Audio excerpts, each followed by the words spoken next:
더 뉴스 시작합니다. 코로나19 신규 확진자가 역대 최다 규모인 하루 9만 명대를 기록했습니다. 다음 달 개학을 앞두고 교육부도 방역 대책을 내놨는데요. 관련 내용까지 전문가와 짚어봅니다. YTN 대선 기획보도 그대에게 오늘은 유튜브 채널이 대선 전국에 어떤 영향을 미치는지 알아보겠습니다. 양극화가 심해질 거라는 우려도 있는데요. 잠시 뒤 취재 기자에게 자세히 물어보겠습니다. 먼저 오늘의 주요 뉴스부터 전해드립니다. 공식 선거운동 이틀째를 맞아 이재명 민주당 후보는 많은 회사가 밀집한 서울 강남역에서 직장인들을 상대로 유세를 벌였습니다. 통합의 정치를 내세우며 청년에게 기회가 주어지는 나라, 그리고 자영업자와 소상공인이 행복한 나라를 만들겠다고 강조했습니다.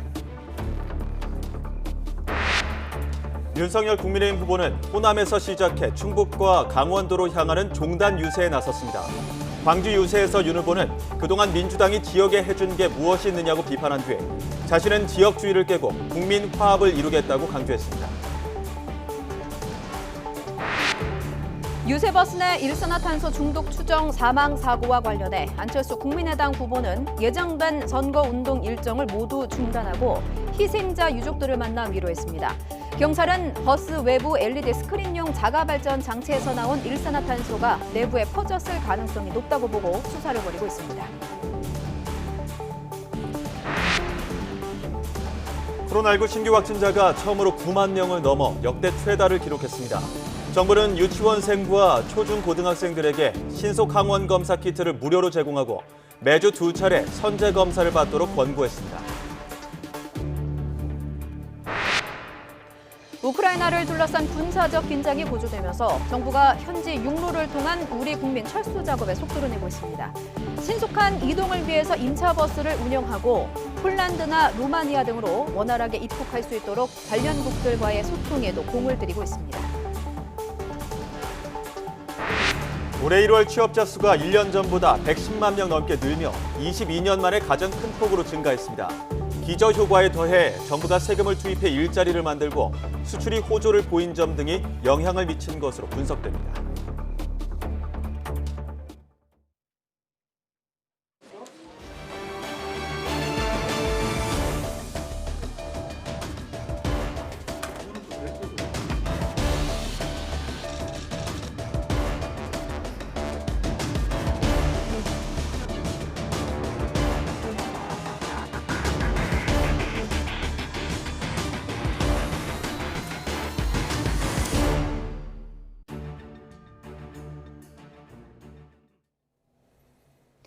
코로나19 신규 확진자가 3만 3천여 명 늘어나 9만 명을 넘어섰습니다. 새학기부터 유치원생과 초중고학생들은 일주일에 2차례, 교직원은 한 차례씩 자가 검사한 뒤 등교하게 됩니다. 취재기자 연결합니다. 최명신 기자.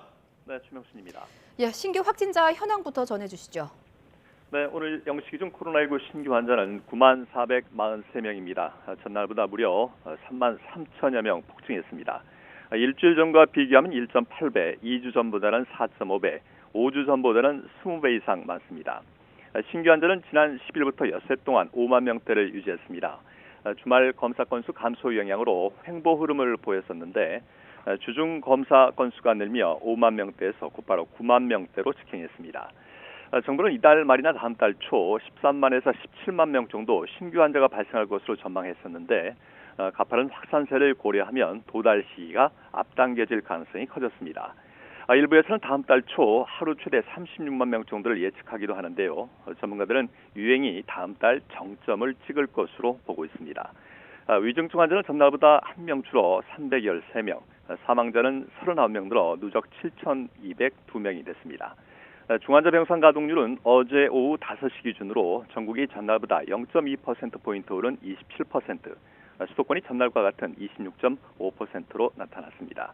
오늘 0시 기준 재택치료 대상자는 26만 6,040명으로 하루 사이 2만여 명 늘었습니다. 다음 달 개학을 앞두고 유치원과 학교의 방역 지침도 변화가 있는 거죠? 네, 정부는 유치원생과 초중고등학생들에게 신속 항원검사 키트를 무료로 제공하고 등원이나 등교 전 매주 2차례 선제 검사를 받도록 권고했습니다. 유은혜 부총리 겸 교육부 장관은 새학기 학교 방역 추가 지원 방안을 발표하면서 학생과 교직원 692만 명을 대상으로 검사 키트 6,050만 개를 무상 지급할 계획이라고 밝혔습니다. 유치원생과 초중고등학생은 일요일과 수요일 저녁부터 다음날 등교 전까지 매주 2차례씩 자가검사를 해 그 결과를 자가진단 앱에 기입하고 음성이 나오면 등교하면 됩니다. 자가진단 키트 검사로 양성이 나오면 곧바로 진단 앱에 기입하고 선별 진료소를 찾아서 PCR 검사를 받으면 됩니다. 교직원은 일주일에 한 차례씩 월요일 등교 전까지 자가검사를 받도록 했습니다. 유은혜 부총리는 다만 신속 항원 검사를 학생들에게 의무적으로 요구하는 것은 아니라고 덧붙였습니다.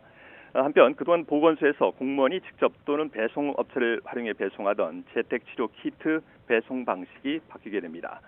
방역당국은 재택치료 키트를 보다 신속하고 안전하게 배송하기 위해 우체국 집배원이 비대면으로 직접 배송하는 방식으로 바꾸기로 했다고 밝혔습니다.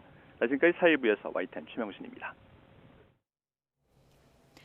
전해드린 것처럼 코로나19 확진자가 9만 명을 넘어서 사상 최대를 기록한 가운데 비수도권도 확진자가 폭증하고 있습니다. 제주도도 확진자가 역대 최다로 1,000명에 육박한다고 하는데요. 취재기자 연결해 비수도권 상황도 알아보겠습니다. 고재영 기자. 네, 전국부입니다. 그동안 하루 500명대를 기록했던 제주 지역도 확진자가 1,000명에 육박한다고요? 네, 그렇습니다. 제주에서도 코로나19 확진자 수가 급증하고 있는데요. 어제 하루 확진자 수가 924명을 기록했습니다. 전날 551명에 비해 하루 사이 1,000명에 육박하는 확진자가 발생한 겁니다. 오미크론 변이 바이러스가 우세종이 되면서 확산이 빨라지고 있는데요. 특히 제주는 많은 사람이 오간 설 연휴 이후로 확진자가 급증하고 있습니다. 지난달 제주의 확진자 수는 모두 847명인데 이달 들어서는 지금까지 6,162명이 확진돼 이미 7배가 넘습니다. 최근 제주에서는 학교와 유치원, 어린이집 등을 중심으로 확진자가 속출해 우려가 큰 상황입니다. 확진자가 급증하면서 재택치료 환자도 급증할 것으로 예상돼 이에 대비해 대응 인력도 지원 배치할 예정입니다. 네, 지금 비수도권 확산세도 만만치 않죠? 네, 그렇습니다. 주말 검사 건수 감소로 주춤했던 확진자 규모가 주중으로 접어들면서 폭증하는 흐름입니다. 전국적으로 역대 최대인 9만 명 이상 확진된 만큼 비수도권 지역에서도 일일 사상 최대 확진자가 발생한 곳이 속출했습니다. 부산은 오늘 0시 기준 6,483명이 신규 확진돼 전날보다 2배 이상 늘었고 울산도 마찬가지로 776명에서 1,759명으로 2배 이상 폭증했습니다. 경남 지역과 대구 지역은 사상 처음으로 일일 확진자 수가 4,000명대로 올라섰습니다. 경북과 전북, 대전은 어제 하루 각각 1,000명가량 늘어 처음으로 일일 확진자 수가 2,000명을 넘어섰습니다.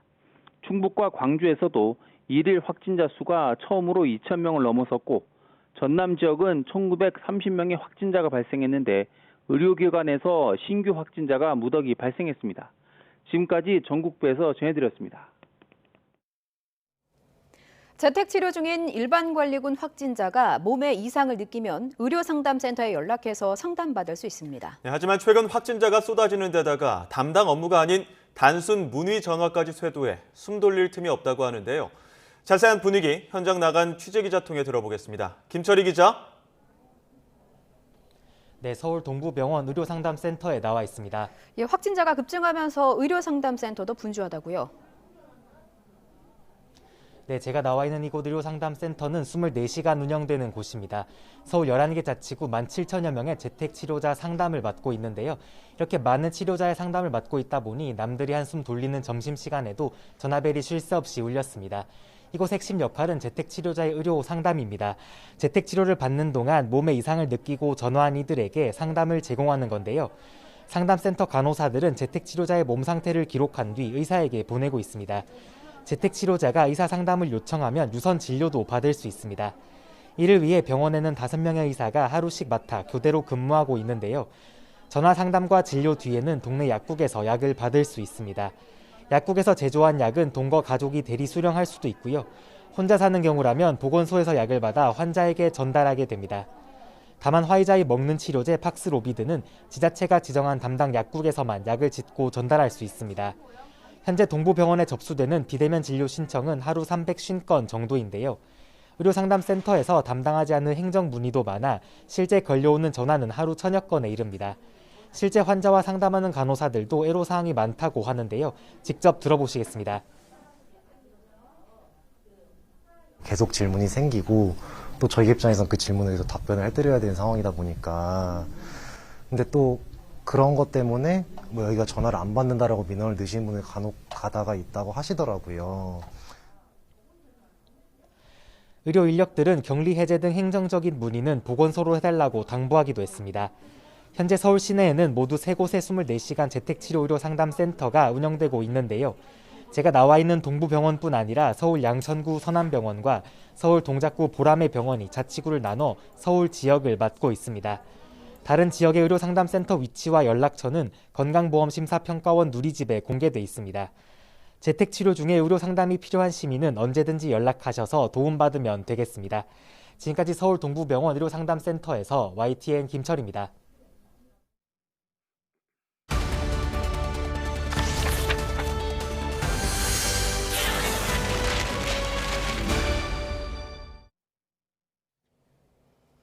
(20대) 대선 공식 선거운동 이틀째인 오늘도 여야 대선 후보들은 전국 각지에서 치열한 유세전을 펼치고 있습니다. 민주당 이재명 후보는 서울에 머물면서 수도권 중도 표심을 공략하고 있고 국민의힘 윤석열 후보는 호남과 충청, 강원으로 이어지는 국도 종단 유세에 나섰습니다. 반면 국민의당 안철수 후보는 오늘 선거운동을 전면 중단하고 유세버스 사망사고 수습에 주력할 예정입니다. 국회 취재기자 연결합니다. 조성호 기자. 네, 국회입니다. 먼저 이재명 후보, 서울에서도 유동 인구가 가장 많은 곳이죠. 강남역 일대에서 유세를 진행했죠? 네, 그렇습니다. 이재명 후보는 수많은 회사가 밀집한 서울 강남역에서 점심시간을 맞은 직장인들을 상대로 유세를 펼쳤습니다. 이 후보는 유능한 경제 대통령으로 통합의 정치를 내세우는 동시에 청년 기회국가 그리고 자영업자와 소상공인이 행복한 나라를 만들겠다고 강조했습니다. 코로나19 위기 극복을 위한 새로운 제안을 하겠다며 스마트 방역으로의 전환과 경제 부스터샷을 언급했습니다. 직접 들어보시죠. 유연하게 그리고 스마트하게 방역하고 중증 환자들을 위한 의료 체계를 확실하게 챙기고 경제 부스터샷으로 우리 국민들이 최소한의 경제 생활을 할 수 있게 해야 합니다. 이재명 후보는 특히 서울 민심이 가장 민감하게 반응하는 부동산 문제를 확실히 해결하겠다고 약속하면서 수도권 표심을 공략했습니다. 이에 앞서 오전에는 택시업계와 잇따라 정책 협약식을 맺고 상생 발전을 약속했습니다. 이 후보는 운송 환경 악화로 어려움에 놓인 택시업계의 고충을 듣고 기사들의 노동 환경을 개선하겠다고 약속하며 지지를 부탁했습니다. 이 후보는 저녁에는 잠실 일대에서 퇴근길 유세를 벌이면서 코로나19 위기 극복과 유능한 경제 대통령, 국민 통합을 위한 정치 교체를 다시 강조할 예정입니다. 네, 한편 윤석열 후보 오늘 호남에서 이틀째 유세를 시작했죠. 네, 오전에 광주 송정매일시장을 찾아 유세를 펼쳤습니다. 5.18 민주화 운동을 언급하며 전 세계의 자유민주주의의 정신을 알리는 거사였다고 강조했고요. 부정부패 척결은 정치 보복이 아닌 민생 확립을 위한 선결 조건이라며 적폐청산 수사 발언 논란에 반박하기도 했습니다. 민주당의 호남 지역 독점 정치를 비판하면서 지역주의 정치를 깨야 한다고도 밝혔는데요. 직접 들어보시겠습니다. 제게는 지역주의라는 것 자체가 없습니다.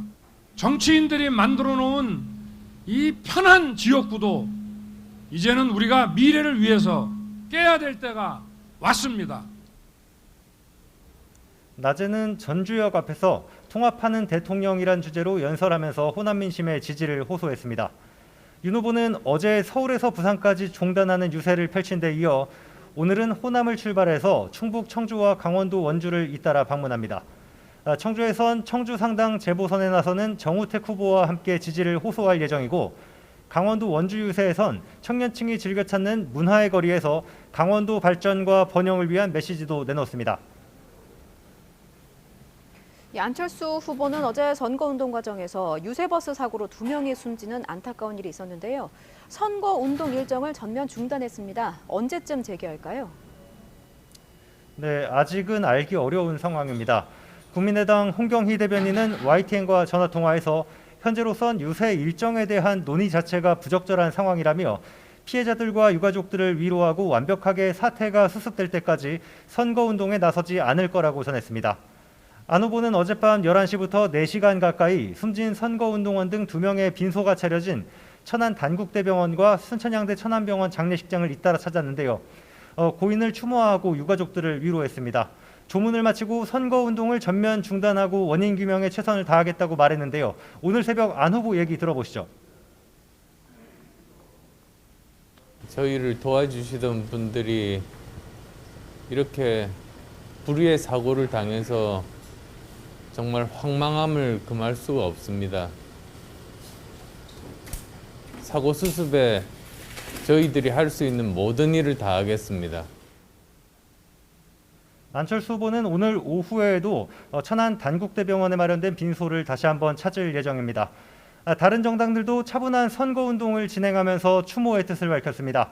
민주당과 국민의힘은 애도를 표하는 의미로 오늘 하루 유세활동에서 율동과 로고송 방송을 중지하기로 했습니다. 민주당은 이재명 후보가 유세연설에서 고인에 대한 조의를 밝혔고 이낙연 총괄선대위원장과 오영훈 후보비서실장이 사고 피해자들을 조문하기로 했습니다. 국민의힘은 윤석열 후보가 원주 유세 일정을 마친 뒤 직접 조문할 예정입니다. 정의당은 배진규 원내대표가 조문합니다. 심상정 후보도 전남 목포 유세연설에 앞서 안 후보 선거운동원 등의 명복을 빌면서 이번 선거가 안전한 선거가 되도록 깊이 주의하고 조심하겠다고 말했습니다. 심 후보는 어제에 이어 민주당 강세 지역인 호남의 진보 표심 끌어모으기에 주력하고 있는데요. 역대급 비호감 대선이라고 양당 후보들을 비판하면서 호남의 정신으로 대한민국의 역사적 퇴행을 막고 녹색 복지국가로 가는 이정표를 세워달라고 호소했습니다. 오전에 전남 영암에서 출근길 유세로 노동자들의 지지를 당부한 심 후보는 여수로 이동해서 폭발사고 희생자들을 조문하고 재발 방지 대책을 논의할 예정입니다. 지금까지 국회에서 YTN 조성호입니다. 네, 어제 오후 안철수 국민의당 대선 후보 유세버스에서 일산화탄소 중독으로 추정되는 사고가 있었다는 소식 조금 전 전해드렸는데요. 이 내용 좀 더 자세하게 짚어보겠습니다. 네, 충남 천안과 강원도 원주에서 각각 사고가 발생해 2명이 숨지고 1명이 의식불명 상태인데요. 경찰은 정확한 사고 경위를 밝히기 위해 집중 조사에 나섰습니다. 취재기자 연결합니다. 홍성욱 기자. 네, 전국구입니다. 일산화탄소 중독으로 추정되는 사고인데 경찰이 합동 감식을 진행 중이라고요? 네, 그렇습니다. 합동 감식은 오전 10시 50분쯤 시작됐습니다. 경찰과 한국가스안전공사, 고용노동부가 함께 감식을 벌이고 있는데요. 사고가 발생한 차량은 45인승 버스입니다. 여기에 안철수 후보의 선거 유세를 위한 대형 LED 스크린이 설치되어 있었습니다. 또 스크린을 작동시키기 위한 자가발전 장치를 차량 내부에 설치했는데요. 경찰은 발전장치 가동 과정에서 발생한 일산화탄소가 버스 내부에 퍼졌고 버스 안에 있던 유세 차량 기사 50대 남성 A씨와 국민의당 논산, 계룡, 금산 지역 선대위원장 B씨가 사고를 당한 것으로 보고 있습니다. 경찰은 일단 버스 짐칸에 있는 발전기에서 일산화탄소가 내부로 유입된 것이 맞는지 연막 발생기를 이용해서 실험하고 있습니다. 이어 실제 발전기를 가동해서 실내 일산화탄소 농도도 측정할 계획인데요. 사고 당시 추위를 막기 위해 차량부는 모두 닫혀 있었던 것으로 알려졌습니다. 특히 이른바 랩핑이라고 하죠. 버스 외관이 특수필름으로 대부분 덮여 있어 일반 버스보다 더 밀폐된 상태였던 것으로 확인됐습니다. 앞서 국민의당은 사고 직후 긴급 브리핑을 열고 스크린 설치 업체가 LED를 작동할 경우에는 일산화탄소 발생 가능성이 있으니 문을 열어놓고 가동해야 한다는 안전수칙을 사전에 공지한 것으로 들었다고 밝혔습니다. 특히 이번 사고와 관련해 고용노동부는 중대재해기업처벌법상의 안전조치 위반 여부도 확인하고 있는 것으로 확인됐습니다. 경찰은 자가발전 장치가 달린 유세형 대형 버스를 만든 제조회사와 당 관계자 등을 불러 결함이나 안전사용수칙 전달 여부를 확인할 계획입니다. 네, 안 후보 유세 차량 중에 강원도 원주에서도 비슷한 사고가 있었죠? 네, 그렇습니다. 천안과 같은 사고가 발생했습니다. 안 후보 유세 차량은 어제 강원도 원주와 횡성에서 유세가 예정됐었는데요. 천안 사고 직전인 어제 오후 4시 40분쯤 강원도 원주시 평원동의 한 주유소 앞 도로에서 똑같은 사고가 나 60대 운전기사가 의식을 잃은 채 발견됐습니다. 일산화탄소 중독 의심 증상을 보인 것으로 확인됐는데요. 곧바로 119 구급대가 출동해 인근 병원으로 옮겼습니다. 해당 남성은 현재까지 의식이 없는 상태로 고압 산소 치료를 받는 것으로 확인됐습니다. 경찰은 강원 지역 사고 유세 버스 역시 정확한 사고 원인을 찾기 위해 정밀 조사를 할 계획입니다. 지금까지 전국부에서 YTN 홍서욱입니다. 대장동 의혹을 수사하고 있는 검찰이 천화동인 4호의 소유주 남욱 변호사로부터 김만배 씨가 여당 중진 의원 측에 2억 원을 전달했다는 취지의 진술을 확보한 것으로 전해졌습니다. 서울중앙지방검찰청 전담수사팀은 수사 초기 남욱 변호사로부터 지난 2012년 3월 더불어민주당 소속 중진인 A 의원의 보좌관인 이모 씨에게 현금 2억 원이 전달된 것으로 안다는 취지의 진술을 받아서 조사해온 것으로 알려졌습니다.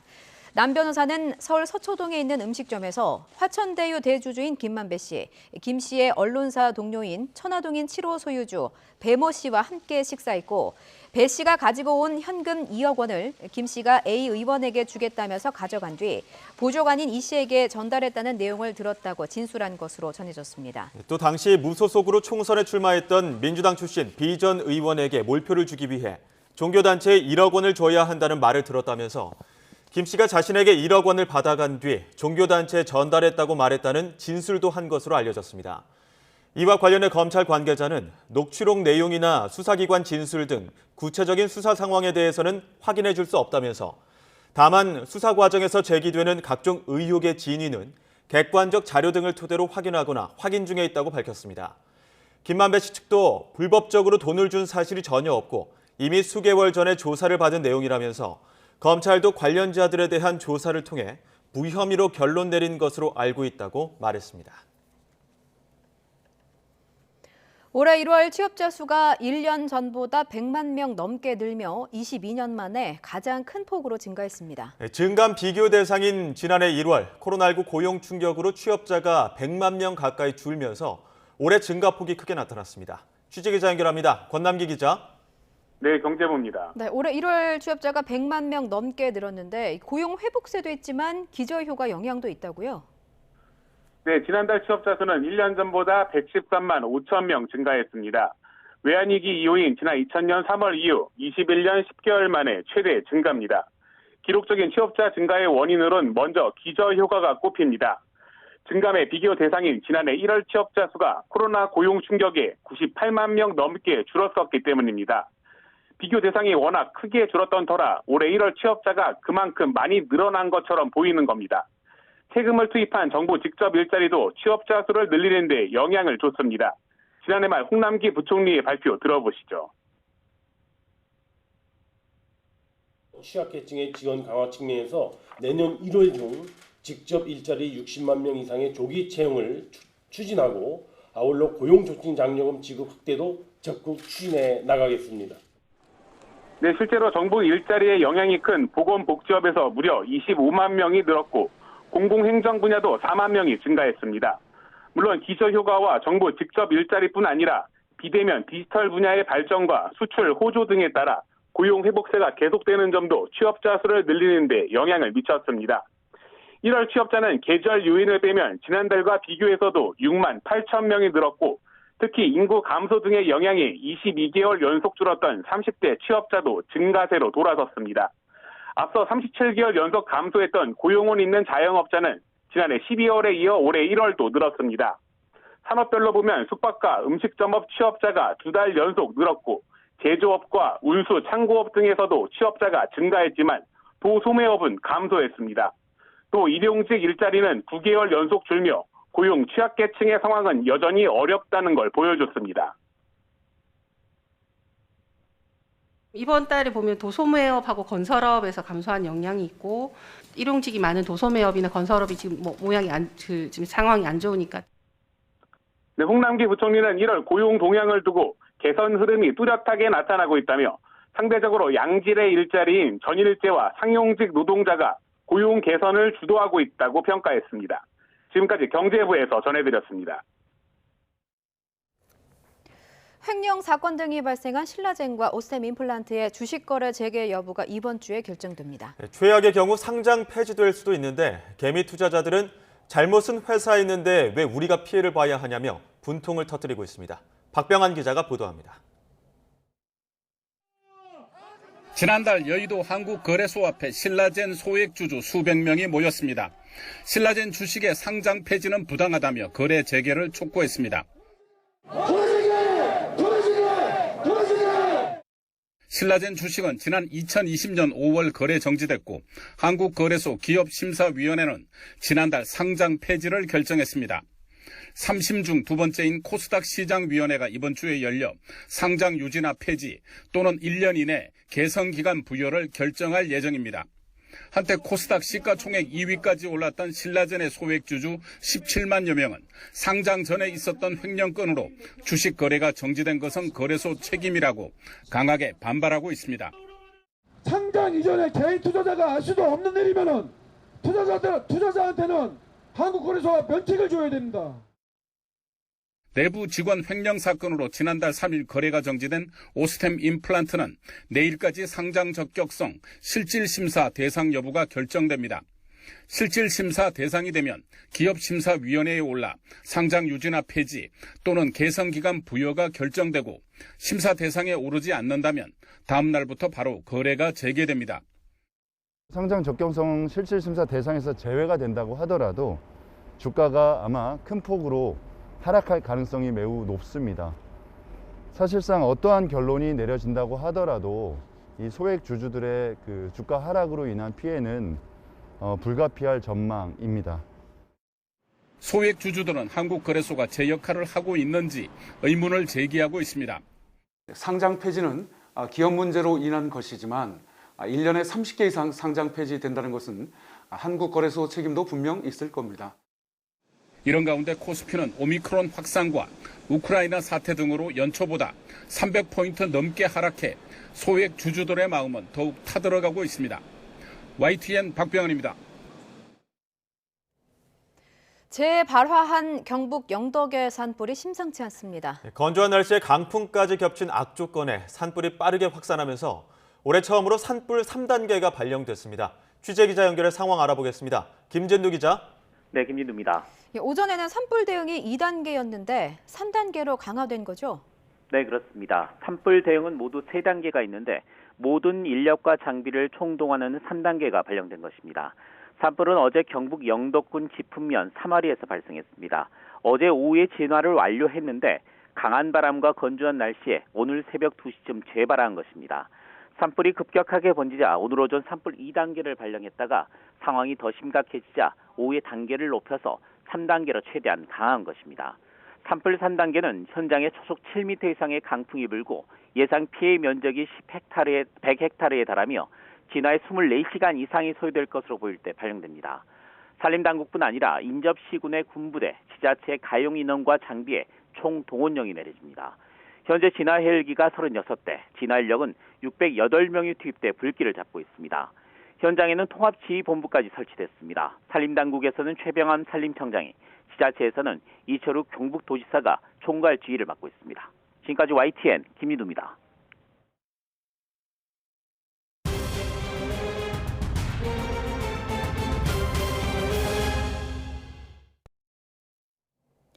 신규 확진자가 9만 명을 넘어서 역대 최다를 기록했습니다. 현재 상황 정재훈 가천대 의대 예방의학과 교수와 함께 짚어보겠습니다. 어서 오십시오. 네, 안녕하세요. 예, 아침에 뉴스 보고 좀 놀란 분들 많으실 것 같습니다. 늘어날 줄은 알았지만 하루 만에 3만 명이나 폭증했다. 뭐 이런 놀라움을 가지셨을 것 같은데 이게 어느 정도 예상됐던 상황으로 봐야 합니까? 네, 오미크론 변이에 대한 정보가 많이 알려지지 않았던 유행 초기에는 유행 모델의 예측도가 그렇게 많이 높지 않았습니다. 예. 하지만 지금은 오미크론 변이에 대해서 다양한 정보들이 획득되어 있는 상태이고요. 그렇기 때문에 국내의 많은 전문가들이 유행 상황에 대해서 예상을 하고 있습니다. 그 유행 상황과 거의 일치하는 결과가 나오고 있다라고 볼 수 있고요. 예. 3주에서 4주 정도까지는 지금의 확산세가 거의 이어질 수 있고 유행 정점에 도달하는 시점은 3월 초나 중순 정도로 예상을 하고 있습니다. 그렇기 때문에 앞으로의 확산 추이가 당분간은 지속될 것이라고 보는 게 합리적인 판단입니다. 그렇군요. 전문가들이 예측하는 것 중에 하나가 실제 감염자 수는 지금 집계된 수치보다 서너 배가량은 많을 것이다. 이렇게 예측하는 분들도 있더라고요. 네, 그렇습니다. 델타 변이 유행 때까지 우리나라 상황을 평가를 해보면 전체 감염자 중에서 절반 정도를 찾아냈던 것으로 평가가 되고 있거든요. 예. 하지만 오미크론 변이 유행에서는 진단검사 방법의 변화 변화도 있었고요. 그리고 3T 전략이라고 부르는 접촉자 추적이나 역학조사 같은 것들이 많이 간소화가 되면서 지금 평가로는 전체 감염자 중에서 3분의 1에서 4분의 1 정도만 확진되는 것으로 평가가 되고 있습니다. 예, 계속해서 폭증세를 보이고 있기 때문에 사실 오미크론 확산의 정점이 언제쯤일까 이런 부분들이 궁금한 분들 많으십니다. 지금 조금 전에 말씀 중에 뭐 3월 초나 중순이 될 것이다 이렇게 말씀을 해주셨는데 그렇다면 확진자 수는 어느 수치가 돼야 정점이라고 볼 수 있는 겁니까? 네, 정점을 많은 분들께서 여쭤보시는데요. 예. 정점이라고 하는 것이 수학적으로 본다라면 확진자가 가장 높은 시점이 될 겁니다. 하지만 국민들께서 체감하시는 정점이라고 하는 것이 예. 매우 높은 확진자의 숫자에 도달해서 증가 추세가 매우 둔화되는 시점을 정점이라고 느끼실 거거든요. 하지만 유행 정점이라는 것은 상당히 높은 숫자로 장기간 유지가 될 수 있습니다. 예. 그렇기 때문에 사실상 거의 가장 높은 확진자의 숫자에 도달하는 시점은 3월 초 정도가 될 것으로 예상을 하고요. 예. 그리고 3월 초에서 3월 중순까지는 그 정도의 확진자 규모가 유지가 됐다가 자연스럽게 감소하는 것으로 추정을 하고 있습니다만 지금의 확진자 통계 같은 경우에는 대부분은 과거의 PCR 진단 검사를 기반으로 한 모형의 추정치를 두고 있습니다. 예. 그렇기 때문에 20만 명 정도 나올 수 있다라고 하는 것이지만 지금은 신속항원 검사를 쓰고 있기 때문에 그럴 경우에는 확진될 비율이 또 줄어들 수 있습니다. 그런 것들을 감안할 경우에는 뭐 15만 명에서 20만 명 정도가 확진될 것으로 추정할 수 있습니다. 그렇군요. 오늘이 2월 16일이니까 앞으로 2, 3주 동안이 좀 고비가 될 수 있겠다 이렇게 좀 해석을 하겠습니다. 확진자도 확진자인데 위중증 환자와 사망자 수가 어느 정도 늘어날 것인가 이 부분도 우려가 되거든요. 정부는 뭐 당장 이번 주부터 증가할 것으로 예측을 하고 있다고 하면서도 뭐 1,500명에서 뭐 2,000명 정도는 감당할 수 있다 이렇게 또 말을 하고 있습니다. 이게 의료 현장의 목소리와 일치하는 겁니까? 네, 의료 현장은 지난 2년 동안 한 번도 편히쉰 적은 없었습니다. 예. 그렇기 때문에 현장은 어려울 수밖에 없는 상황이고요. 하지만 전체적인 유행 예상치라든지 중환자에 대한 예측 결과를 보면 가장 안 좋은 상황에서도 한 2,500명 정도로 억제가 될 수 있을 것으로 기대를 하고 있습니다. 예. 그 이유가 오미크론 변이의 중증화율이 델타보다 감소한 측면이 있고 거기다가 추가 접종률이 많이 높아져 있는 상태입니다. 그리고 경구용 치료제의 사용도 많이 사용이 되고 있기 때문에 예. 그런 것들을 조합할 경우에는 가장 최악의 상황에서도 지금 준비되고 있는 2,500병상 정도의 중환자 병상 내에서는 관리가 가능할 것으로 보고 있습니다만 그때까지 올라가기 위해서 그리고 그런 환자들을 감당하기 위해서는 현장 의료 인력들의 많은 희생이 필요한 상황입니다. 예. 지금까지도 많이 애쓰고 계시지만 사실 현장 의료 인력의 어떤 그 고충이 많다는 건 너무나도 다 알고 있기 때문에 조금만 더 힘써주시기를 좀 같이 바라는 상황이고요. 앞으로 2, 3주가 고비가 될 것이다 이런 얘기를 나누고 있습니다. 정부가 모레죠. 금요일에 거리두기 조정안을 발표할 예정입니다. 아직까지 확실하게 결정된 거는 없습니다만 지금 알려진 바로만 좀 예측을 해보면 방역 패스는 유지하되 거리두기는 완화하는 쪽으로 가닥이 잡힌 것이 아니냐 이런 얘기가 흘러나오고 있습니다. 네, 방역 전문가의 관점에서 설명을 드리는 것과 국민의 입장에서 설명드리는 게 조금 차이가 있을 것 같습니다. 저희 방역 전문가의 입장에서 가장 안전하고 확실한 방식은 유행 정점에까지 지금의 체계를 유지를 하고 우리 사회가 준비한 정도의 의료 대응 역량이 충분한지 확인하는 절차를 거친 다음부터는 적극적인 완화라든지 이행이 가능하다라고 보고 있습니다. 예. 하지만 국민들의 입장, 특히 소상공인과 자영업자 입장에서는 지난 유행 억제를 위해서 견뎌왔던 희생들이 너무나 크기 때문에 하루빨리 사회적 거리두기에 있어서 완화가 필요하다라고 주장하시는 분들이 있거든요. 예. 그리고 그 의견도 어느 정도 일리가 있다라고 볼 수 있습니다. 2월 초부터 정부의 방역 기조가 확산을 최대한 억제하는 방향에서 확산을 어느 정도 용인한다라고 하더라도 피해를 최대한 감소하는 방향으로 정책적인 방향이 전환이 되고 있거든요. 예. 그런 상태에서 사회적 거리두기가 과연 효용성이 있는 것인가에 대해서도 당연히 의문이 들 수 있다라고 생각을 합니다. 하지만 저는 두 가지 부분이 있다라고 생각을 하는데요. 예. 사회적 거리두기 정책의 완화라고 하는 것이 실질적으로는 방역 정책에 미치는 영향이나 효과 같은 것들이 적을 수가 있습니다. 하지만 방역 완화 기조로 나아간다는 것, 그리고 사회적 거리두기를 이제 감소하는 방향으로 접근한다라는 것이 정책적인 신호로 작용할 수 있고요. 그 정책적인 신호라는 것이 2주나 3주 정도로 예상이 되는 유행 정점을 조금 더 당기거나 유행 정점을 높이는 방향으로 작용할 가능성이 있습니다. 예. 그렇기 때문에 전 전체적인 방역 기조는 유지를 하면서 단계적이고 점진적인 사회적 거리두기 완화 방안을 제시하는 게 현재로서는 가장 중요한 방안이라고 생각합니다. 그렇군요. 그런 정책의 연장선상에서 지금 자영업자들도 말씀해 주셨지만 지금 교육 현장의 논란도 좀 있는 상황인데요. 이 부분도 좀 짚어보겠습니다. 교육부가 새 학기 방역 대책을 발표했는데 유치원, 초등학교, 중학교, 고등학교 이 학생과 교직원에게 자가검사 키트를 무상으로 제공하기로 했고요. 학생의 경우는 일주일에 2번, 교직원은 일주일에 1번 이렇게 선제 검사를 해달라 당부하고 있는 상황입니다. 어느 정도의 영향을 미칠까요? 저는 이런 교육부의 방안 자체는 고육책이라고 생각을 합니다. 학교를 정상화하기 위해서는 어떠한 방법이든 동원할 필요가 있는 것이고요. 조금이라도 방역 상황에 도움이 된다라면 그 정책을 하는 방향으로 결정을 하고 있거든요. 하지만 이런 무증상자나 아니면 증상이 없는 상태에서 선제적으로 선별 검사를 특히 신속 항원 검사를 바탕으로 하는 것들에 대해서는 그 비용 효과성에 대해서는 많은 의문이 있을 수밖에 없는 상태입니다. 하지만 이 정도의 비용을 지불하더라도 학교 생활을 정상화하는 것이 사회적으로 더 좋은 가치가 있다라면 그런 방향으로는 정책적인 결정을 할 수 있는 것이라고는 생각을 하고 있습니다. 예, 그 교육부의 정책이 확진자를 뭐 좀 일찍 조기에 발견한다는 뜻이고 뭐 강제는 아닙니다만 학부모들의 의견은 분분하거든요. 이게 의료인의 입장에서 볼 때 실효성이 있는 정책인가? 이런 저는 가장 실효성이 있는 방법은 증상이 있는 아이들이 학교에 가지 않는 것이라고 생각을 합니다. 증상이 있는 경우에는 자가검사 키트 같은 경우에도 어느 정도 성능이 보장되는 상태이고 그리고 증상이 있는 경우에는 타인에게 전파시킬 가능성이 높기 때문에 증상이 있는 사람들에 대해서 선별 검사를 하고 그리고 학교에 오지 않게 막는 것들은 방역상에서 매우 도움이 되는 기본 원칙이라고 생각을 합니다. 하지만 이것을 넘어서서 진단검사를 증상이 없는 사람들이거나 아니면 전체 대상으로 진행하는 것들에 대해서는 일부 도움이 될 가능성이 있습니다만 그 도움이 과연 이 수고를 감수할 만한 결정인지에 대해서는 추가적인 평가가 필요하다고 봅니다. 현장에서 또 혼란이 있는 것 중에 하나가 뭐 저도 관련 내용을 좀 여러 사람으로부터 받았는데요. 일부 인터넷 커뮤니티에서 자가검사 키트와 관련해서 좀 떠도는 얘기들이 있어서 이거 좀 사실관계를 좀 해보겠습니다. 자가검사 키트가 18세 미만에는 사용을 권하지 않는다. 이런 내용이 좀 전달이 됐는데 이거 사실입니까? 사용을 권하지 않는다라기보다는 자가진단검사 키트가 성능이 확인된 것들이 성인 대상으로 대부분은 실험들이 이루어져 있기 때문에 성인들을 대상으로는 제시한 성능이 나올 가능성이 높다고 볼 수 있습니다.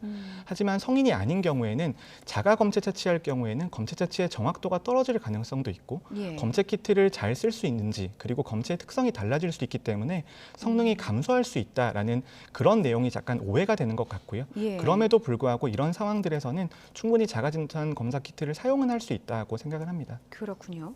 또 하나 더 있습니다. 자가검사 키트를 열어보면 면봉이 있지 않습니까? 이 면봉에 발암 물질이 묻어 있다. 이런 이야기도 공유가 되고 있거든요. 네, 이런 것들은 사실이 아니라고 볼 수 있습니다. 대부분 의료용품 같은 경우에는 멸균 절차를 거치게 되고 이옥가스라고 하는 것들을 통해서 대부분은 멸균 절차를 진행을 하게 되는데요.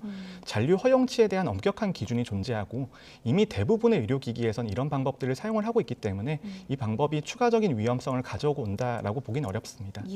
좀 낭설에 대한 우려를 좀 잠깐 확인을 했고요. 자가검사 키트 이야기를 좀 더 해보겠습니다.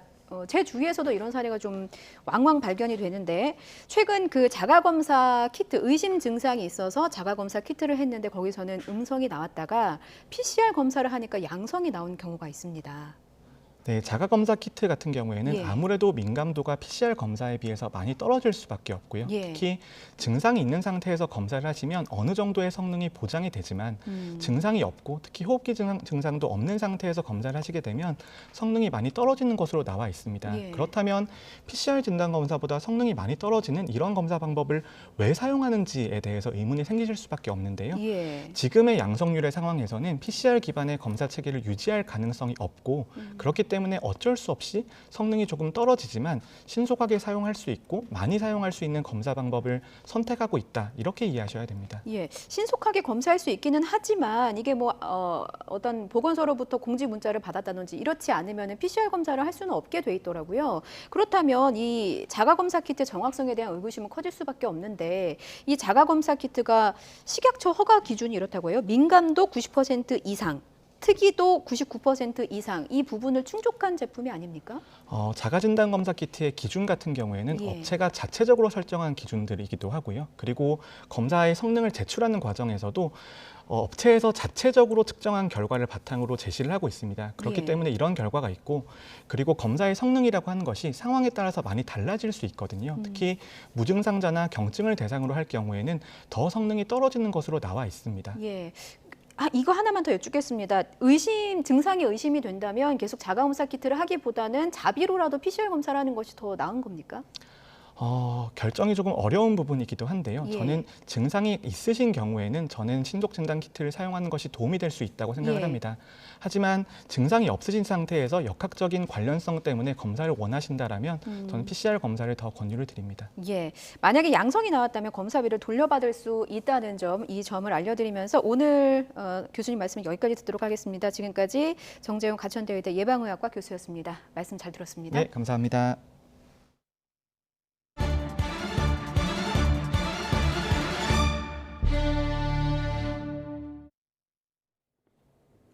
러시아의 우크라이나 침공이 예측된 날을 하루 앞두고 푸틴 대통령은 전쟁이 아니라 협상을 원한다면서 한 발 물러섰습니다.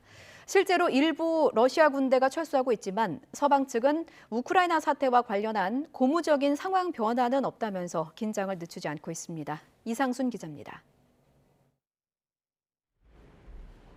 모스크바에서 올라프 숄츠 독일 총리와 만난 푸틴 러시아 대통령은 전쟁설을 일축했습니다. По поводу хотим мы этого или нет? Конечно, нет.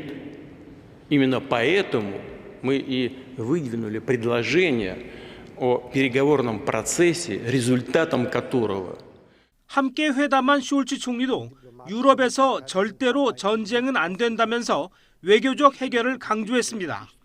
Jetzt muss es darum gehen, entschlossen und mutig an einer friedlichen Auflösung dieser Krise zu arbeiten. Dass wir jetzt hören, dass einzelne Truppen abgezogen werden, ist jedenfalls ein gutes Zeichen. Wir hoffen, dass da noch welche folgen. 푸틴 대통령은 북대서양 조약기구 나토의 확장 금지와 우크라이나의 나토 가입 등을 러시아의 안전 보장 문제로 다루길 원하고 있습니다. 또 지난해 9월 완공 이후 승인을 기다리고 있는 러시아와 독일의 직결가스관 노르트 스트림 2의 가동을 기대한다고도 말했습니다. 이번 회담을 계기로 우크라이나에서의 전쟁 위기는 일단 넘겼지만 서방 측은 의심을 거두지 않고 있습니다. 보리스 존슨 영국 총리는 더 나아가 러시아의 의중이 대화인지 대결인지 잘 모르겠다고까지 했습니다. That means withdrawing the battalion tactical groups away from a potential theatre of conflict, not constructing field hospitals on the border with Belarus and between Belarus and Ukraine, a sense that things are being scaled back, scaled down. 이런 가운데 우크라이나는 국방부 웹사이트와 최대 상업은행인 프리바트 방크 등이 디도스 공격을 받아 업무 차질이 빚어졌다고 밝혔습니다. 우크라이나 사이버 보안센터는 러시아를 공격 배후로 추정하고 있습니다. 서방에서는 러시아가 군사적 침공 외에 우크라이나에 사이버 공격을 가할 수 있다는 관측을 내놓기도 했습니다. YTN 이상순입니다. 러시아의 우크라이나 침공이 있을 수 있다는 소식에 국제사회 긴장감이 고조되고 있는데요. 앞서 전해드린 것처럼 푸틴 러시아 대통령은 독일 숄츠 총리와의 회담에서 러시아는 전쟁을 원하지 않는다며 대화 의지를 밝혔습니다. 우크라이나 사태가 새로운 국면에 접어들고 있는 가운데 우크라이나에서 한국어를 가르치고 있는 강정식 교수 전화로 연결해 현지 상황 들어보겠습니다. 교수님 나와 계십니까? 네. 네, 안녕하십니까? 안녕하세요. 예, 지금 계신 곳 16일 아침 7시 정도 됐을 것 같은데 원래대로라면 오늘 침공 예고된 외신 보도들이 있었습니다. 현지 분위기는 어떻습니까? 현재 분위기는 뭐 그저 긴장 상태가 그대로 남아 있고, 예, 또 물론 뭐 푸틴이 어제 뭐 그 어느 정도 좀 군대를 우크라이나 국경으로서 좀 더 러시아 쪽으로 또 넘어갔지만은 군대가 좀 넘어갔지만은 긴장 상태는 그대로 남아 있다고 생각할 수 있습니다. 예.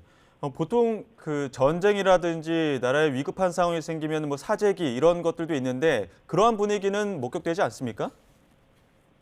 아니 그 정도 그렇게는 않지만은 사이버 공격이 사이버 공격이 아니라 그 프리와트 뱅크 은행에 어제 그 사이버 공격 같은 그런 거 있었습니다. 그래서 지금 은행이 지금 문 닫았습니다. 우선. 예. 뭐 사재기나 이런 분위기는 아니지만 은행이 문을 닫는 등 어느 정도 대비하는 모습을 목격했다 이렇게 말씀해 주셨는데 지금 뭐 현지에서는 주민들이 자발적으로 군사 훈련에 나서면서 항전 의지를 다지고 있다 이런 보도도 나오고 있거든요. 그러다 보니까 뭐 할머니도 총을 들고 소총 이용법을 배우고 있다 이런 보도도 나오는데 목격하신 내용들이 있습니까?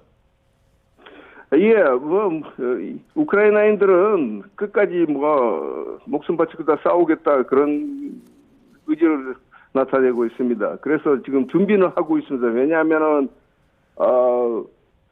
위험성이 그대로 남아 있고 분위기가 긴장 상태가 그대로 남아 있으니까 준비를 해야 된다. 어쨌든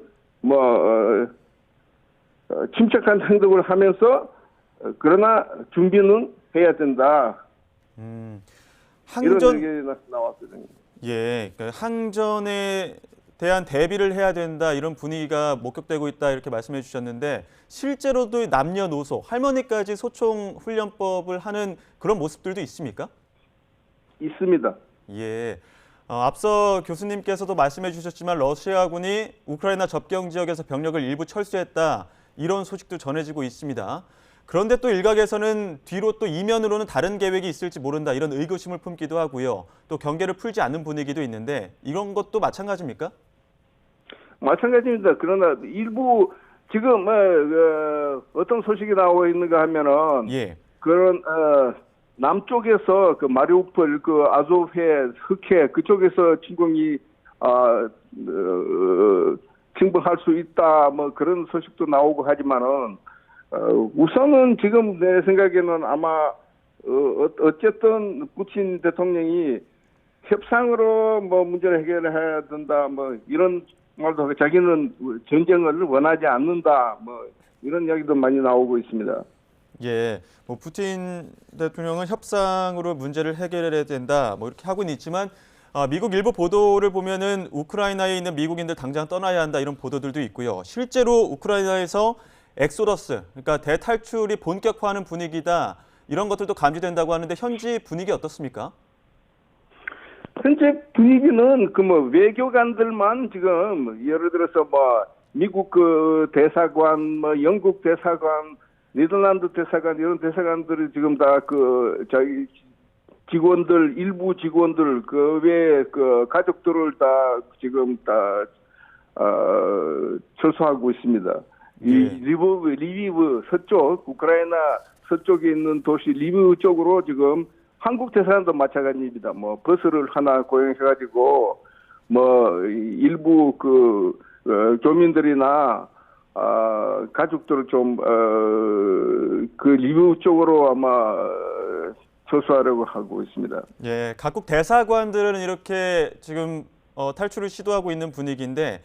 우리나라 대기업에서 파견된 그러니까 우리 현지 교민분들도 본격적으로 지금 탈출 행렬이 이어지고 있다 이런 소식도 들리고 있거든요. 실제로도 그렇습니까? 예, 실제로도 우크라이나 한국 대사관에서 지시가 나와서 교민들이 지금 일부 교민들이 벌써 철수했고 또 오늘 이틀 사이에 다 버스를 고용해가지고 서쪽으로 철수하겠다는 그런 소식이 나왔습니다. 예, 한국 대사관에서도 철수 지시가 나왔군요. 교수님, 보시기에 지금 이 사태가 어쩌다가 지금 이 상황까지 오게 됐다고 생각하십니까? 어쩌다가 제일 원인은 러시아 통치에서 벗어나오지 못하게 하려고 러시아가 진행하는 정치입니다. 그렇기 때문에 배경을 조금 더 자세히 설명해 주시죠. 아시는 바와 같이 우크라이나는 그 구소련 시대에는 소련 공화국 중 하나였지 않습니까? 그래서 독립된 후 지금 벌써 30년이 지났지만은 그래도 아직까지도 러시아가 우크라이나를 통치하려고 자꾸 그런 대책을 쓰고 있으니까 우크라이나가 지금 나토 가입하려고 하거든요. 그렇기 때문에 러시아가 그걸 못하게 하기 막기 위해서 지금 이런 행동을 하고 있습니다.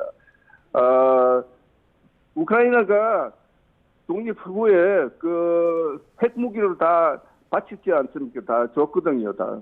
예. 러시아로. 그런데 그때 이제 그 부다페스트 협정에 의해서는 침략을 안 한다, 그런 그 개런티를 준다 그런 협정이거든요. 그런데 그거 다 무시하고 지금 러시아가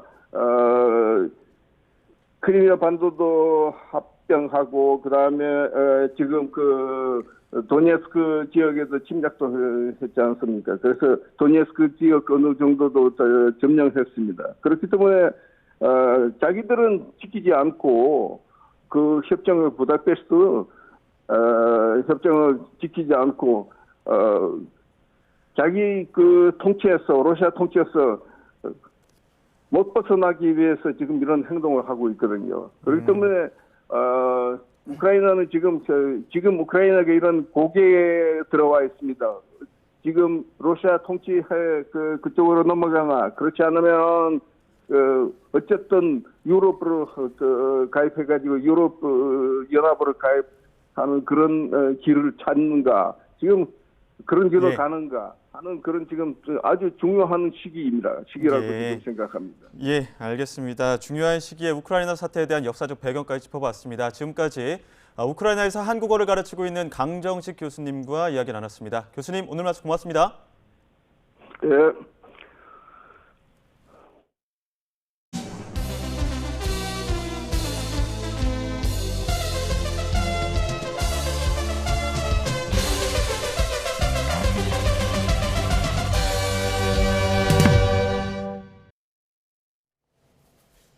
예, 20대 대선 오늘로 정확히 21일 3주 남았습니다. YTN은 지난 월요일부터 유권자를 위한 기획 취재 그대에게를 연속 보도하고 있는데요. 오늘의 주제는 유튜브와 대선입니다. 네, 편향적 유튜브 채널이 유권자의 선택에 어떤 영향을 미치는지 이 문제 취재한 신지원 기자와 이야기 나눠보겠습니다. 어서 오십시오.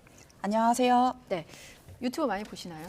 네, 전 열심히 일 때문에도 있지만 보다 보니까 계속 보게 되는 또 매력이 있더라고요. 예, 저도 유튜브 젊은 사람들 다 보니까 저도 다 찾아보게 되는데 요즘 유튜브를 보면은 정치 이슈를 다루는 채널이 굉장히 많고 또 많이 생겼더라고요.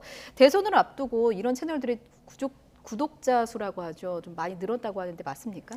네, 정말 제가 찾아보면서 놀랐는데 많게는 진짜 한 3-4배가 늘어난 경우도 있더라고요.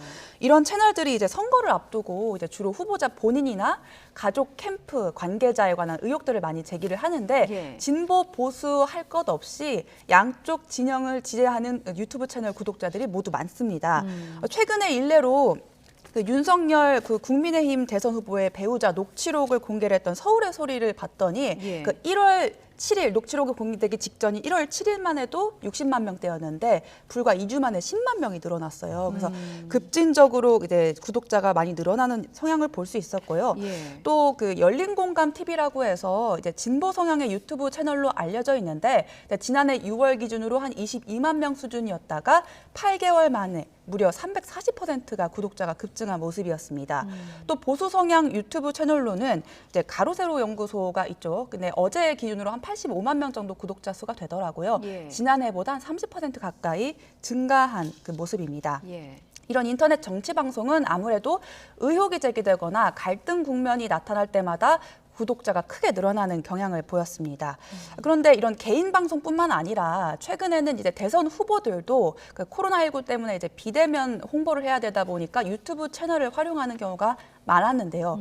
근데 놀랍게도 정치인이나 정당에서 공식적으로 운영하는 이런 인터넷 방송보다 개인 방송 유튜브 시청자가 훨씬 많았습니다. 뭐 준비된 화면이 있는데 뭐 이재명 더불어민주당 후보 같은 경우에는 50만 명, 윤석열 후보 같은 경우에는 37만 명, 뭐 심상정 후보 같은 경우에는 이게 개설이 된 지 한 3, 4년 됐는데 2만 명 정도 수준으로 일단 시청률만 따지고 보면 이런 정당인이나 캠프가 공식적으로 운영하는 것보다 일반 1인 유튜버 방송이 더 영향력이 있다고 볼 수도 있는 부분인 거죠. 예, 뭐 정치 뉴스는 좀 YTN 통해서나 뭐 TV 또 신문을 통해서도 볼 수 있는데 유독 인터넷 방송이 유권자들 마음을 사로잡는 이유가 있다면 어디에 있을까요?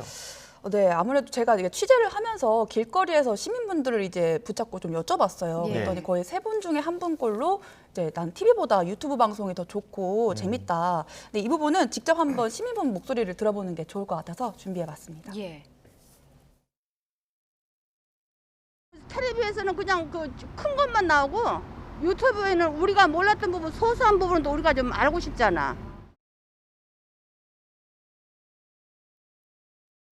속 시원하게 얘기를 하니까 좀 지나친 것도 있지만은 편향이 돼 있지만은 사람은 보고 싶은 것만 보잖아.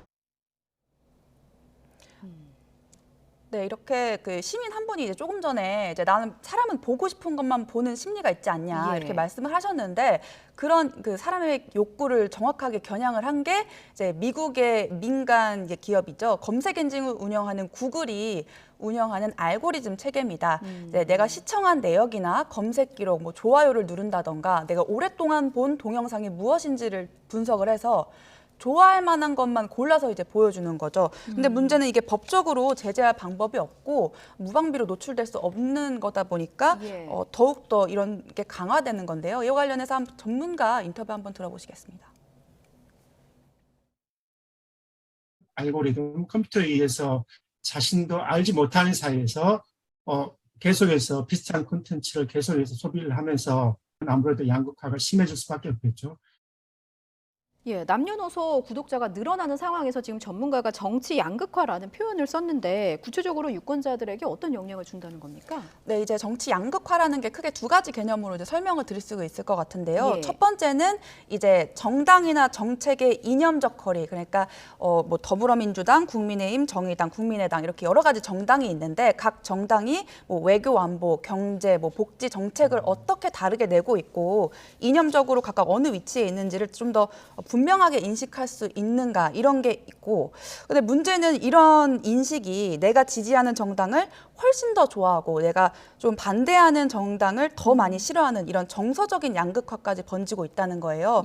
그래서 이런 경우에 정치적인 영역뿐만 아니라 뭐 직원을 고용한다거나 뭐 데이트 상대를 고른다거나 가족들과 대화하는 이런 일상생활의 영역까지 번질 경우에 좀 문제가 될 수 있다 이런 지적이 있었는데요. 그래서 전문가들은 이제 편한된 유튜브 채널만 보는 것보다는 구독자들한테 좀 일부러라도 좀 다른 성향의 채널을 좀 보려는 노력을 할 필요가 있다. 이렇게 당부를 했는데 지금 이제 나가는 화면을 보시면 이게 정당 간 이념거리라고 해서 뭐 민주당 지지자와 미래통합당 지지자 이게 2020년도에 조사가 이루어졌다 보니까 그 당시에는 이제 제1야당이 미래통합당이었어요. 그래서 그 미래통합당 지지자가 이제 그 보수 성향 유튜브만 봤을 때 민주당과 이제 미래통합당이 이렇게 크게 다르다라는 거를 한 12%, 14% 정도를 더 강화해서 느낄 수 있었다라는 조사 결과가 있었습니다. 지금 뭐 그러니까 나와는 다른 성향의 채널을 봐야 한다, 뭐 그런 노력이 필요하다 이렇게 또 말씀을 해주셨는데 실제로도 그렇게 만약에 뭐 민주당의 어떤 이슈를 봤으면 국민의힘의 이슈를 보려는 노력 이런 노력들이 정치적인 양극화를 줄이는데 효과가 있습니까? 네, 그런 부분도 그 연구 결과가 있었습니다. 그래서 유튜브를 아예 안 보는 사람보다는 오히려 그 유튜브를 양쪽 다 뭐 진보면 진보, 보수면 보수 양쪽 다 보는 사람이 오히려 그런 정서적인 반감이 적고 편견이 적다라는 결과가 있었어요. 그래서 그 취재 내용을 종합을 해보면 이제 편향적으로 유튜브 채널을 이제 일방적으로 구독을 하면 정치적으로 정서적으로 양극화가 심화되는데 이런 거를 극복하기 위해서는 이제 한 번이라도 내가 지금 뭐 알고 싶은 것만 알고 있구나, 뭐 알고리즘의 추천에 의해서 내가 보고 싶은 정보만 들어오고 있구나라는 걸 인식 인식하는 것 자체가 굉장히 중요하다는 거예요. 그리고 뭐 가장 기본적으로 이제 다른 사람의 의견도 들어보라는 게 예. 그런 노력이 필요하다는 게 이제 전문가들의 의견이었고요. 이제 대선 이제 3주 앞둔 상황에서 좀 정치 유튜브 채널에서 좀 더 자극적으로 정보를 전달하는 경향이 좀 있는데 유권자들이 이럴 때일수록 더 올바른 선택을 하기 위해서는 좀 냉철함을 유지할 필요가 있다. 이런 내용입니다. 정리하면은 뭐 음식도 정치도 편식은 좋지 않다. 이렇게 좀 얘기할 수 있겠군요. 취재한 신재원 기자였습니다. 잘 들었습니다. 야, 우리가 중계권이 없지 취재력이 없냐. 사실 IOC는 정말 의 결정체다. 근데 왜 YTN 분들은 말로만 떠드냐. YTN 취재팀이 중계 방송을 준비하고 있습니다. 중계를 앞두고 매우 분주한 분위기입니다. TV로 봤을 때는 어떻게 하실까, 장비들도 어떻게 가져갔을까 하겠지만 매우 단촐하고요. 요거는 조명. 그리고 저 TVU라는 저 기계를 통해서 실시간 라이브로 연결을 할 수가 있고요. 그리고 원래 한국에서는 ENG라고 되게 엄청 무거운 카메라를 들고 하는데 여기서는 되게 작은 소박한 6mm 캠코더를 들고 옵니다. 빨리 떠달래 이런 거야, 전화도. 급박해지고 있어. 열심히 일하는 거 맞죠? 어필해 빨리.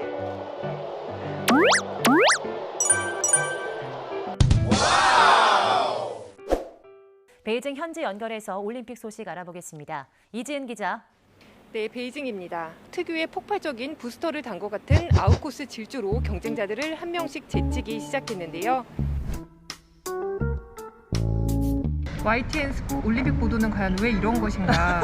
저희 YTN 스포츠부의 마스코트 조은지 기자가 설명을 해드리겠습니다. 저희도 너무 생생한 영상을 보여드리고 싶지만 여러분이 대부분이 모르실 텐데 스포츠 기자들도 모르는 분들이 많아요. 이 뉴스 보도 그림은 돈을 주고 사는 겁니다. 중계권사를 맡은 지상파 3사에 우리가 돈을 수억 원을 주고 사는데 이번에는 좀 한번 하지 말고 가보자 이런 결정으로. 그러니까 이게 돈을 주고 사는 것도 사는 건데 돈을 주고 산다고 해서 우리가 여기저기 다니면서 막 누비고 찍고 이렇게 할 수가 없어요. 왜냐하면 지금 저희가 있는 이 MMC 큰 미디어 센터 말고는 그 외 모든 장소에서 저희 장비 반입이 금지가 되고 트라이포드, 캠코더 이런 거 들고 갔다가 걸리면 바로 이 저희 생명줄인 이 카드가 바로 박탈되어 있기 때문에 저희가 장비를 들고 어디 경기장을 갈 수가 없어요. 그래서 늘 사진 플러스 이 밋밋한 이 MMC 주변에서 머무를 수밖에 없다. 그거는 IOC의 규정 때문이고 뭐 늘 이제 올림픽 나오면 뭐 스포츠 정신 뭐 이런 걸 얘기하지만 사실 IOC는 정말 돈의 결정체다.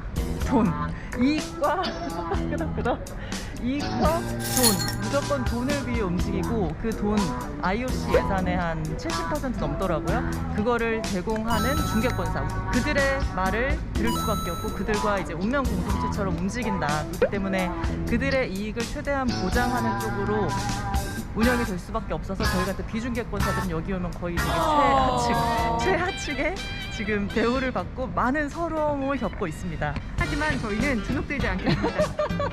네, 사진이 있는 이유는 충분히 설명이 된 것 같아요. 지금 또 마무리를 안 할게요. 새우가 너무 긴데? 아니 이거 뭘까요, 선생님?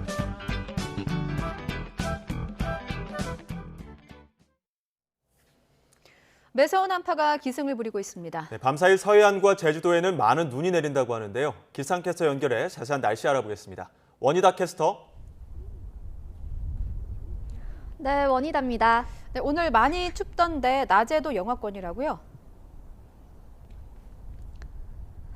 네, 그렇습니다. 달력은 2월 중순인데 계절은 아직 한겨울인 듯합니다. 현재 서울 기온 영하 5.2도로 영하권 추위가 이어지고 있고요. 찬바람이 가세하면서 체감 온도를 영하 11도까지 끌어내렸습니다. 내일 아침에는 서울 기온이 영하 11도까지 떨어지면서 오늘보다 더 추울 것으로 보이니까요. 계속해서 추위 대비 잘해주시기 바랍니다.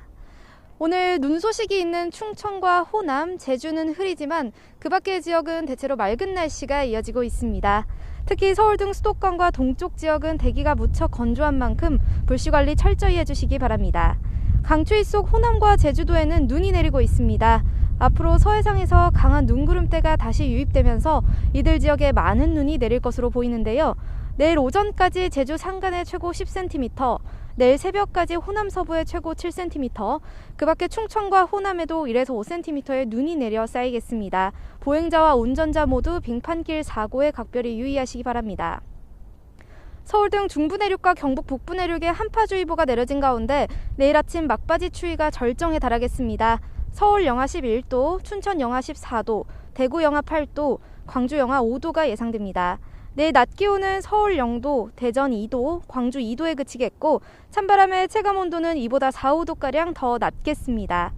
절기 우수인 토요일에는 추위가 잠시 주춤하겠지만 다음 주 중반까지는 예년보다 추운 날씨가 이어질 전망입니다.